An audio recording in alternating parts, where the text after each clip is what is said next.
नमस्कार दोस्तों। कैसे हो भाई सभी। आ जाओ अपने चैनल हिंदी ज्ञान पर। और हम आपका स्वागत करते हैं हमारे हिंदी यूट्यूब चैनल हिंदी ज्ञान पर दोस्तों। और आज का टॉपिक एक बहुत ही महत्वपूर्ण टॉपिक व्याकरण की क्लास करने जा रहे हैं दोस्तों। समास के बारे में पढ़ाएंगे आपको। और समास जो है एक बहुत ही महत्वपूर्ण टॉपिक है जो कि व्याकरण का टॉपिक है। और इसको हम बड़े ही ध्यान से करेंगे और इसको क्लास में जल्दी से समाप्त करेंगे। आपको शॉर्ट ट्रिक से समझाएंगे दोस्तों। तो आज टॉपिक जो रहने वाला है वो रहने वाला है दोस्तों समास। ठीक है, समास के बारे में पढ़ाएंगे आपको। ठीक है। समास क्या है? दो शब्दों, दो या दो से अधिक शब्दों को मिलाकर एक नया शब्द बनाया जाता है। जैसे क्या होता है दोस्तों, दो शब्दों या दो से अधिक शब्दों को बनाकर एक नया शब्द बनाया जाता है। ठीक है। जैसे क्या होता है, राजपुत्र है ना, तो इसको पूरा विग्रह करेंगे तो क्या होगा, राजा का पुत्र होगा। ठीक है।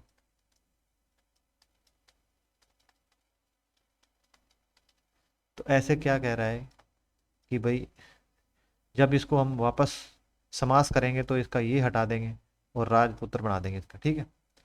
तो अभी हम देखते हैं, दो या दो से अधिक शब्दों को मिलाकर एक नया छोटा और सार्थक शब्द बनाया जाता है, जिसे क्या कहते हैं दोस्तों, समास कहते हैं। और समास जो है उसके कुछ उदाहरण करेंगे। देखो, राजपुत्र मतलब क्या है, राजा का पुत्र। जब इसको समास बनाते हैं तो क्या करते हैं, जब इसको विग्रह किया तो इसको राजा का पुत्र बना दिया, और जब इसको समास किया तो नया शब्द क्या बना, राजा, राजपुत्र है ना, राजपुत्र। उसके बाद दूसरा हम देखते हैं विद्या आलय। जो विद्या के लिए आलय है ना, विद्या आलय, विद्यालय है ना, तो विद्यालय को जब समास बनाएंगे तो क्या बनेगा, विद्या प्लस आलय, विद्यालय है ना, विद्यालय। इसमें क्या है, का इसमें हटा दिया जाता है इसमें। जैसे राजा का पुत्र है, राजा और पुत्र का हटा दिया। इसके बाद माता पिता है ना, माता और क्या है, पिता। माता और पिता दो है, तो इसमें जब इसको एक समाज साथ जोड़ेंगे तो क्या, माता पिता कर देंगे और को हटा देंगे। उसके बाद क्या है, नील कमल, नीला है कमल है ना, नीला कमल। तो इसके बाद हम इसके भेद को देखेंगे दोस्तों। तो क्या है दोस्तों, भेद इसके जो है वो है चार भेद है ना। तो चार भेद कौन कौन से देखो, एक तो है अविभाव समास, दूसरा है तत्पुरुष समास, तीसरा है द्वंद्व समास, चौथा है बहुब्रीहि समास।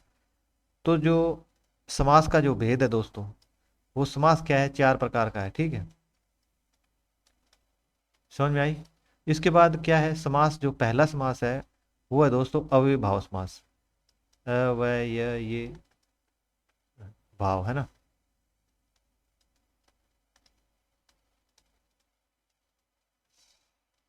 एक है अविभाव समास, दूसरा है दोस्तों तत्पुरुष समास,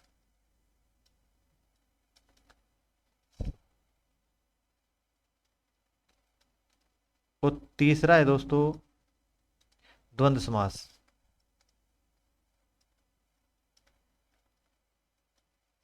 और चौथा है दोस्तों बहुब्रीहि समास।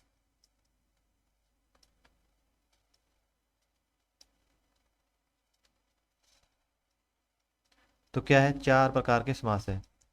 अभी जो अव्ययभाव समास है, इसके अंदर क्या होता है दोस्तों, पहला पद क्या है, प्रधान होता है, दूसरा पद क्या है, गौण होता है। ठीक है, इसका ध्यान रखना है आपने। और दूसरे में क्या होता है दोस्तों, पहला पद जो है गौण होता है, दूसरा पद प्रधान होता है। और इसके जो आगे दो भेद और है दोस्तों, तत्पुरुष के क्या है, आगे दो भेद है।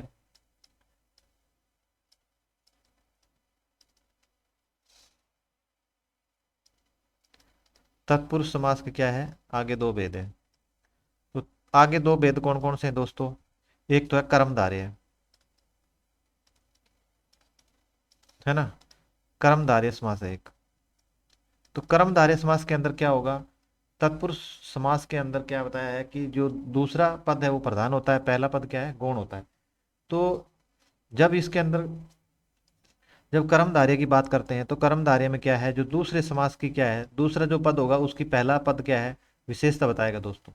नील कमल, नीला है कमल है ना, तो नील कमल क्या है, कमल की विशेषता कौन बता रहा है, पहला पद बता रहा है दोस्तों। इसके बाद इसका दूसरा जो तत्पुरुष का है वो है दोस्तों द्विगु समास, द्विगु समास।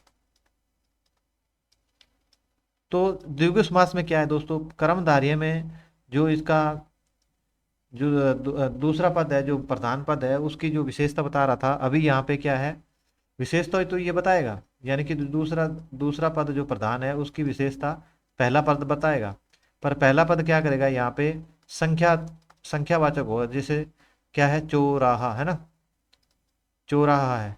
चौराहा क्या है, चार रास्तों का क्या है चार रास्तों का क्या है, समूह है ना, चार रास्तों का समूह है।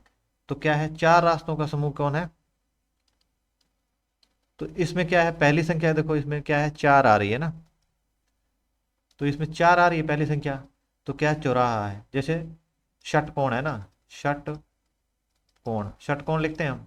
षटकोण में क्या होता है, छह भुजाओं वाला है ना, छह भुजाओं वाला षटकोण ऐसे होता है ना, जैसे ऐसे होता है, एक दो, दो तीन चार पाँच छः, छह भुजाएं होगी ना, तो छह भुजाएं मतलब इसमें एक संख्यावाचक गिनती बताएगा वो, ठीक है। उसके बाद हम आगे बात करते हैं दोस्तों द्वंद्व समास की। तो हमने पहले अव्ययभाव समास देखा, तत्पुरुष समास देखा। द्वंद्व समास के अंदर क्या है दोस्तों, द्वंद्व समास के अंदर आपने देखना है कि द्वंद्व समास के अंदर जो है, दोनों पद क्या है दोस्तों, वन और टू, दोनों पद क्या है, प्रधान होते हैं, ठीक है। आपने ये ध्यान देना है, दोनों पद प्रधान होंगे। जैसे माता पिता है ना, माता और पिता की हमने बात की, तो क्या है, माता और पिता दोनों पद सेम है, ठीक है। उसके बाद बहुब्रीहि समास है। बहुब्रीहि समास के अंदर क्या होता है दोस्तों, कि तीसरे शब्द की वो पता चलता है अपने को, जिसका अर्थ क्या है, कोई तीसरा या नया अर्थ होता है, जो क्या, जो तीसरा अर्थ होता है वो क्या होता है, बहुब्रीहि समास होता है। तो इसका अभी हम आपको उदाहरण के साथ पढ़ाएंगे दोस्तों। तो अभी हम देखते हैं, देखो कि जो अविभाव समास है, अविभाव समास का क्या है, अर्थ की दृष्टि से पहला पद क्या है, प्रधान होता है। यही हमने आपको बताया कि पहला पद प्रधान होता है। क्या होता है, निर्भय का क्या है, भय से रहित। अभी भय से रहित ये मुख्य पद है, और ये क्या है, गौण पद है दोस्तों। यशा शक्ति, शक्ति के क्या है, अनुसार है दोस्तों, है ना, शक्ति के अनुसार, यथा शक्ति, शक्ति के अनुसार, यानी कि शक्ति इसमें वो दिखाया गया है, मुख्य पद है, और ये क्या है, गौण पद है। प्रधान पद क्या है, शक्ति है, ठीक है। दूसरे में हम देखते हैं निर्बल। बल, निर्बल क्या होता है, बल से रहित, ठीक है। बल से रहित क्या है, निर्बल। तो बल से रहित, बल क्या है, इसमें प्रधान पद है, यानी कि हम जितने भी देख रहे हैं, ध्यान पूर्वक क्या है, ध्यान के साथ, ध्यान के साथ क्या है, तो इसका पहला पद क्या है, प्रधान है दोस्तों, है ना।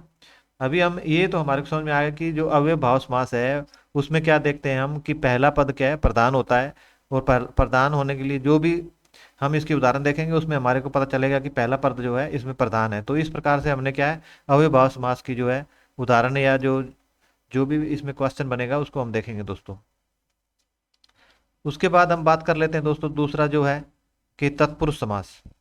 जो तत्पुरुष समास है दोस्तों, तत्पुरुष समास के अंदर क्या है, जिसमें क्या है, दूसरा पद प्रधान होता है, ठीक है। दूसरा पद तो प्रधान होता है। अभी उसके अंदर दो उदाहरण और आ जाएगी, दो इसके, यानी कि दो भेद और है, जो कर्मधारय समास और द्विगु समास।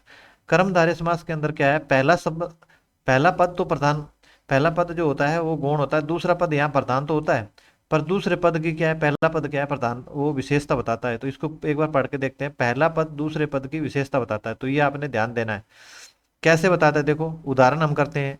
अंधे भक्त है ना, अंधा है जो भक्त, कि भक्त की विशेषता कौन बता रहा है, ये अंधा, माने कि अंधा है जो भक्त। नील कमल, नीला है जो कमल, कमल की विशेषता कौन बता रहा है दोस्तों, नीला, उसका रंग जो नीला है वो बता रहा है। तो हमने अभी क्या देखा, कि नीला है जो रंग, है ना। तो इसके बाद हम देखते हैं दोस्तों, द्विगु समास की बात करते हैं। द्विगु समास जो है वो पहला पद क्या है, दूसरे पद की संख्यावाचक विशेषता बताता है। तो अभी हमने क्या देखा, कि पहला पद जो था, पहला पद जो उसमें क्या था, कर्मधारय के अंदर पहला पद गौण है, दूसरा पद प्रधान है, ये तो तत्पुरुष की महत्ता है दोस्तों। तो कर्मधारय की बात करते हैं, तो पहला पद क्या है, वो दूसरे पद की विशेषता बताता है। और द्विगु समास के अंदर क्या है, पहला पद जो है दूसरे पद की संख्यावाचक विशेषता बताता है, यानी कि कोई संख्या में बताएगा हमारे को।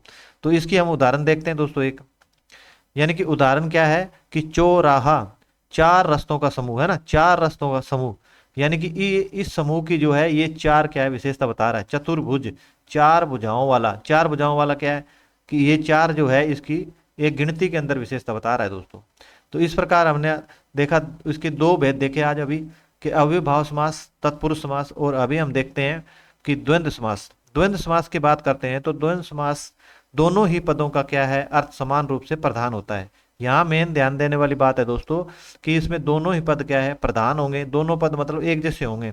इसके अंदर बीच में क्या लगा रहेगा, इनको जोड़ने के तथा लगा रहेगा, और लगा रहेगा, या लगा रहेगा, अथवा लगा रहेगा। तो दोस्तों ये चीज जो लगी रहेगी, और जब इसको हम समास बनाते हैं तो ये क्या है विग्रह करते हैं तो ये शब्द लगाते हैं बीच में, पर जब इसका समास बनाते हैं तो ये क्या है लोप हो जाते हैं, है ना। ये हमने जब समास की परिभाषा बताई तभी आपको बताया कि जो बीच में जो शब्द होते हैं वो लोप हो जाते हैं, ठीक है। और अभी हम द्वंद्व समास देखा, द्वंद्व समास के अंदर क्या है दोस्तों कि दोनों पद क्या है प्रधान होते हैं दोस्तों, है ना। तो दोनों पद प्रधान होते हैं, जैसे देश विदेश, यानी कि देश और विदेश, ठीक है, यहाँ ये लुप्त हो जाता है। उसके बाद देश और विदेश क्या है दोनों दोनों ही प्रधान है दोस्तों। जैसे लाभ हानि, है ना, लाभ और लाभ या हानि, है ना। तो इस प्रकार से जैसे इसके द्वंद्व समास की एक चीज देखी जाए तो द्वंद्व समास की एक चीज क्या है दोस्तों, बीच में ये कोष्टक चिन्ह लगा रहता है ना, कि जैसे माता पिता, दिन, दिन और दिन और रात, है ना। दिन रात है तो इसको क्या बन जाएगा, दिन और रात बन जाएगा, है ना, दिन और रात, ठीक है दोस्तों। इस प्रकार से हम आगे देखते हैं, इसकी एक उदाहरण और देखते हैं। सुख और दुख क्या है दोस्तों, सुख या क्या है दुख है दोस्तों, है ना। हाँ ना, हाँ ना आएगा तो क्या है हाँ या ना।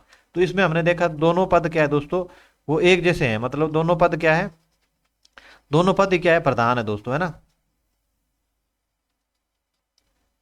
तो अभी हम देखते हैं आगे देखते हैं दोस्तों। आगे चौथा है बहुब्रीहि समास। बहुब्रीहि समास के अंदर क्या है दोस्तों, यानी कि तीसरे जो तीसरे शब्द का हमारे को बोध होगा यहाँ पे। बहुब्रीहि समास क्या होता है, दोनों पदों में के हवाले से क्या होता है तीसरा पद निकल के हाँ सामने आता है। तो क्या होता है, उदाहरण हम बात करेंगे गिरिधर। मतलब गिरिधर क्या होता है, जो गिरिधर के अगर हम शब्द खोलते हैं तो बनता है गिरी को धारण करने वाला। तो इसका तीसरा शब्द क्या निकलता है, कृष्ण, है ना। तो हम गिरिधर को क्या बोलते हैं, कृष्ण। तो उसके बाद हम देखते हैं देवराज, है ना। देवराज, देवराज देखते हैं तो देवों के क्या है राजा है ना, भगवान के राजा या देवों के राजा।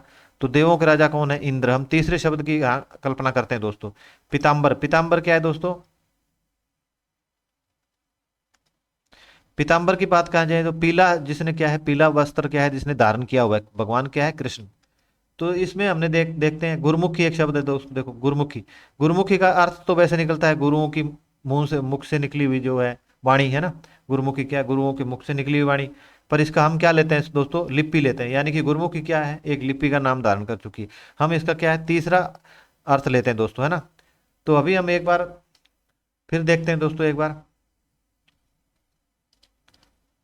कि हमने समास की बात की। समास क्या है, दो या दो से अधिक शब्दों को मिलाकर एक नया छोटा और सार्थक शब्द बनता है दोस्तों। इसकी उदाहरण हम करते हैं, जैसे राजपुत्र हो गया, ठीक है।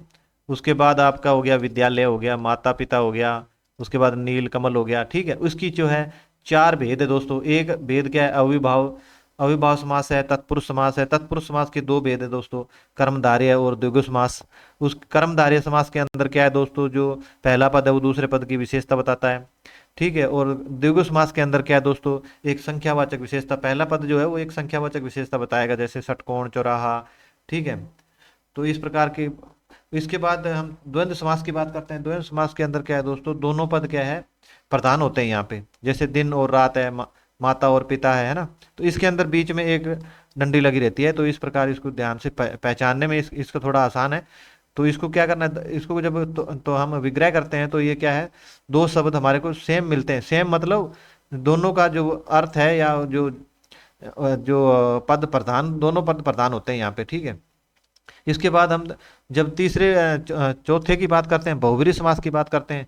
तो बहुब्रीहि समास में क्या होता है दोस्तों, यानी कि जो शब्द दिया रहता है उसके अंदर हमारे को तीसरे पीताम्बर, जैसे पीला वस्त्र जिसने धारण किया हुआ है, यहाँ पे क्या है भगवान कृष्ण का, तीसरे व्यक्ति का या तीसरे किसी का भी हमारे को अनुभव होता है, ठीक है। तो ये क्या है, इस प्रकार से हमने क्या देखा दोस्तों, ये समास देखा है। और समास जो एक बहुत ही छोटे तरीके से कराया है आपको, इतना मतलब ये बहुत आसान है और सभी ने ध्यान से देख के करना है दोस्तों इसको ना। तो समास क्या है, आज जो कक्षा थी वो समास की थी दोस्तों। और समास, हम आशा करते हैं कि आप सभी को समास जो है वो बहुत अच्छे से समझ आ गया होगा। तो इसकी जो उदाहरण है वो आप और ज़्यादा कर सकते हैं। उदाहरण इसकी जो है कि बुक के अंदर दी होगी वो आपने करनी है, और अभी आपको पहचान आ जाएगी। यानी कि समास क्या है, दो शब्दों का मेल से या दो शब्दों को जो मिला के बनाते हैं उसको एक छोटा शब्द, नया शब्द बनाते हैं हम, जिसका कोई सार्थक अर्थ होता है। ठीक है, इसके चार भेद है दोस्तों। अव्ययभाव समास है जिसके अंदर क्या है, पहला पद प्रधान होता है, दूसरा पद गौण होता है। तत्पुरुष समास है दूसरा दोस्तों। तत्पुरुष समास के अंदर क्या है, पहला पद गौण होता है, दूसरा पद क्या है, ये प्रधान होता है, पर दूसरे पद की पहला पद क्या विशेषता बताता है। ठीक है, तत्पुरुष समास के अंदर दो इसके भेद है, कर्मधारय समास और द्विगु समास। जो कर्मधारय समास है उसके अंदर क्या है दोस्तों, पहला पद जो है वो दूसरे पद की विशेषता बताता है। वो द्विगु समास के अंदर क्या है दोस्तों, पहला पद दूसरे पद की विशेषता बताता है पर संख्यावाचक बताता है। ठीक है, उसके बाद जब हम तीसरे समास की बात करते हैं, द्वंद्व समास की, जिसके अंदर क्या है, दोनों समास, दोनों जो पद वन, पद पद दो और पद एक, दोनों प्रधान होते हैं दोस्तों। ठीक है, जब बहुब्रीहि समास की हम बात करते हैं तो दोनों पद क्या है, प्रधान होते हैं, और तीसरा ही जिससे अर्थ निकलता है, जैसे गिरधर है, देवराज इंद्र है, जैसे देवराज है, गुरुमुखी है, पीताम्बर है। तो इस प्रकार के शब्द मिलेंगे जिससे हमें तीसरे अर्थ का अनुभव होगा। और दोस्तों आज की कक्षा को हम यहीं समाप्त करेंगे, और हम आशा करते हैं कि आज की कक्षा आपको पसंद आई होगी।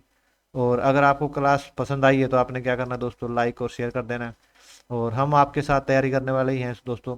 और किसी को क्या है, पढ़ क्लास देखने से अच्छा याद होता है और किसी को क्लास बनाने में अच्छा याद होता है। तो मेरे को क्या है, बुक पढ़ के एक बार मैं आपके लिए क्लास बनाता हूँ, एक बार लिखता हूँ और एक बार बनाता हूँ, तो आपको मेरे को अच्छे से याद हो जाता है।